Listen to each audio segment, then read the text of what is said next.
Let's go make Leland shoot to the top of the Times bestseller list.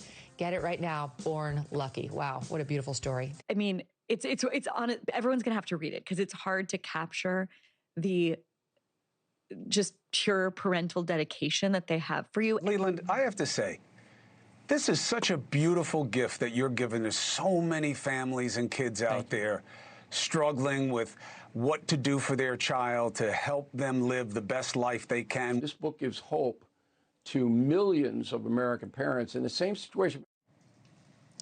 And the situation is this. This is hope.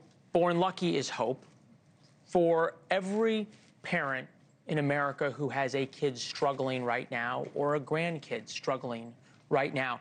And we have been stunned by the response to Born Lucky, not because of me, but because of you, understanding how powerful this message is right now. In fact, we sold out of Born Lucky on Amazon earlier today on release day. We're number 19 on Amazon right now, number 1 book in fatherhood, number 6 or 7 in new releases. It is stunning how well this book is doing. Had to print another 20,000 copies. Again, not because of me, but because of what this message means, because of this story of Born Lucky that is, yes, it's about me, or it is my story.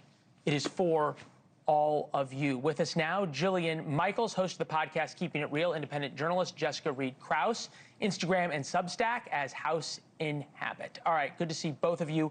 Jillian, start with you on this. Is it the autism news? Is it that RFK Jr. has started to talk about autism so much? Why all of a sudden do you think parents are now feeling a totally different view of struggling kids than what the experts say, which is put them in bubble wrap and just let them be them? Well, first of all, I would love to congratulate you. It is well-deserved, and it is because of you and who you are and all that you've accomplished and the example you set, and it's important to acknowledge that, Leland. So congratulations, my friend. You. It is so well-deserved. Okay, now, if I was to posit a guess, I think it's everything you mentioned. I think it's been the explosion in autism diagnoses over the past several decades. I do think it's because it's something near and dear to RFK's heart. I think that all of us either have a person that's neurodivergent in the home or has a friend with a child that has autism. Everyone is touched by this in one way or another, and I think we're committed to trying to get to the bottom of it, trying to figure out what's going on, and also providing better support for families who have an autistic or neurodivergent child. Yeah, all of the above. Jessica, this is something that the MAHA movement has been talking about for a long time, not just need to find an answer to what I think is the scientific question of our time, the explosion of autism cases, 1 in 1,000 when I was a kid and diagnosed with what we now know to be autism, now 1 in 31, triple that for boys, higher in poor and minority communities. But the ... to it, right, which is the method that is experts say of putting kids in bubble wrap and meeting them where they are and celebrating everybody's differences if they were, may not be the best way to adapt kids to the real world. Now that this conversation is now front and center in America, is this the MAHA movement being vindicated? I mean, absolutely. I spent a year on the campaign trail covering Bobby Kennedy, and I feel like, you know, I spent a lot of time. My audience is 95% women, which, you know, many are mothers. And I feel like a lot of them feel like they finally have a voice in the room, you know, to express their concerns and be validated. A lot of these mothers have been gaslit and sidelined for years.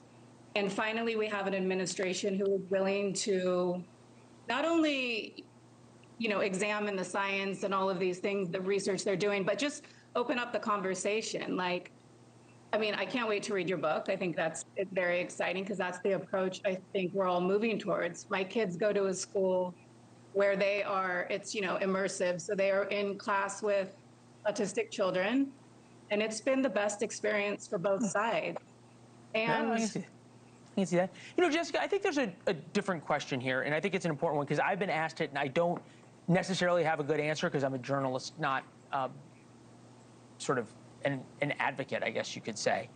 But I keep being asked about the fact that RFK Jr. and Donald Trump are the ones championing this message, and specifically about the issue of Tylenol and the way the president has talked about it. And I say, look, I'm not a doctor, I'm not a chemist or a scientist, and I have the chemistry grades to prove all of that. So I don't know. And I ask you, is RFK Jr. and especially Donald Trump, not a doctor, not particularly long-schooled in the nuances of chemistry and medicine, is he giving this sort of dogmatic medical advice as president from the podium? I understand he may feel that way, and lots of people may feel that there's good science behind it. Don't want to argue the science. But is that really the best way to have your message reach the broadest possible audience? Well, I think this is something he's been researching for decades. I'm not talking about Kennedy, I'm talking about Trump. Oh, you're talking about Trump. Well, I think what we're seeing is Trump is heavily influenced by Kennedy, and I think he really trusts his vision and his research. And so for me, it's interesting because I have, you know, an audience who was very supportive of RFK. Yeah. And so a lot of them were against Donald Trump, and there's been this sort of merging where they are trusting that Donald is going to honor this mission and this, you know, questioning the science. There's a lot of us who are disillusioned from what we went through during COVID. And so us, you know, I say us just because I feel like I'm reflective of the audience, but I just think that we feel like there's hope right now and that there will be some sort of breakthroughs and at least open up the question of what. Oh, look, at some point, if at some point there's people asking the questions that you're asking, if there's somebody willing to talk about the issues that are affecting millions and millions of kids, you almost don't care who they are. You just care that somebody is willing to do it. Don't let perfect be the enemy of great. Jillian, what are we seeing right now in parenting as it relates to kids who are having a hard time? I'm not a parent. This is a parenting book written by a kid, which is unusual. But for parents, is there a change now in that they're feeling like they have a lot more power than they did, say, even a couple of years ago? Well, if I could just quickly address your last question, I want to be clear that Trump is not coming up with this on his own.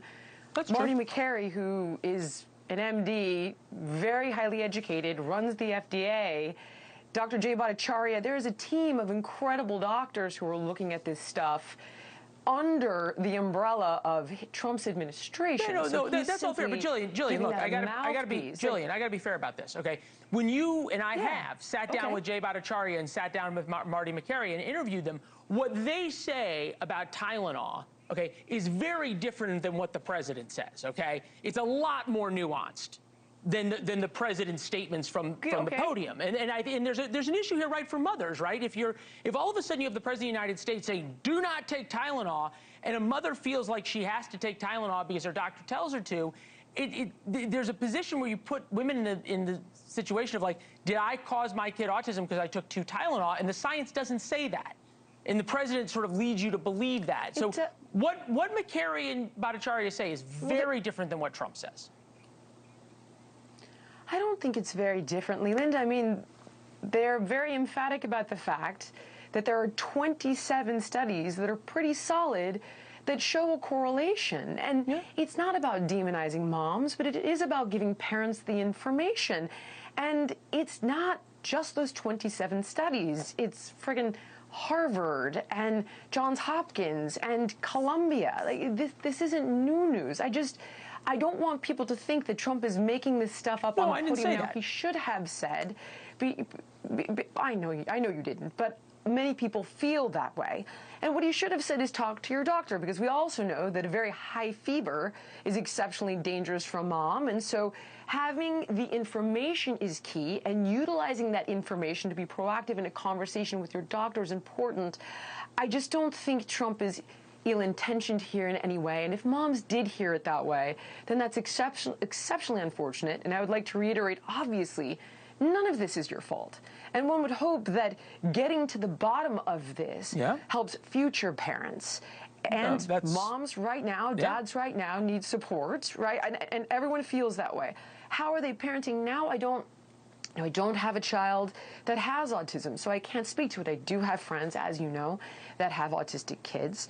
And I think that they want more support for the child that they are working with now. They want to be focused on as well. They don't want just a focus on prevention. Right. They want some support. Yeah, I think that you're right that everybody needs that. And look, if there's people who are willing to try and help your kid, you'll do most anything for them. Jillian, thank you very much. Somehow we lost Jessica Reed, but we appreciate her being with us, and we'll have her back soon.